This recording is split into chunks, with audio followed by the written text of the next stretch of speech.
ekskluziv olaraq Pervin Production təqdim edir.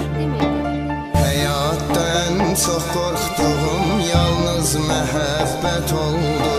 İstəməsəm də süzülüb axdı, qəlbimə doldu. Gülmədicə də üzümün gülüm bənzi də soldu. Çəkməliyəm bəs nə qədər qüssə kədər zülümlə. Həyatda ən çox qorxduğum yalnız məhəbbət oldu. İstəməsəm də süzülüb axdı, qəlbimə doldu. Gülmədicə də üzümün gülüm bənzi də soldu. Çəkməliyəm bəs nə qədər qüssə kədər zülümlə. Kaş ki güləndə sənin ilə qovuşub gülüm mən. Sonra öləndə qollarında can verib ölüm mən. 2 ildir həsrətini çəkirəm sevgilim mən. Rəva bilməz səndən ayrı sənsiz ölüm gülüm mən.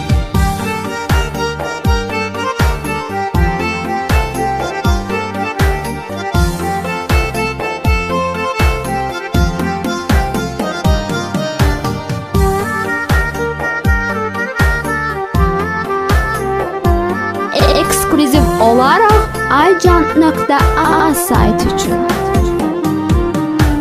Hər iki cahanda sən yalnız arzu diləyim.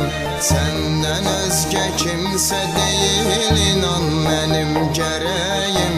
Cənnətdə isə olasan mənim huri mələyim. Sevincimi və dərdimi sənin ilə bölüm mən. Hər iki cahanda sən yalnız arzu diləyim. Səndən özgə kimsə deyil, inan mənim gərəyim.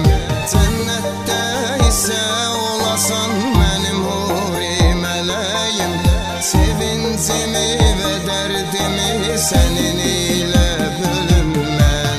Kaş ki güləndə sənin ilə sevinib gülüm mən. Sonra öləndə qollarında can verib ölüm mən.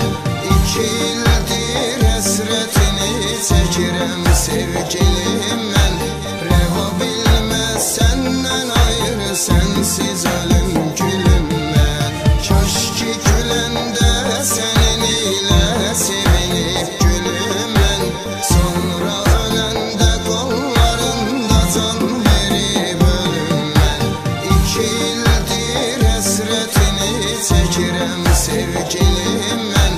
Rəva bilməz səndən ayrı sənsiz ölüm gülüm mən.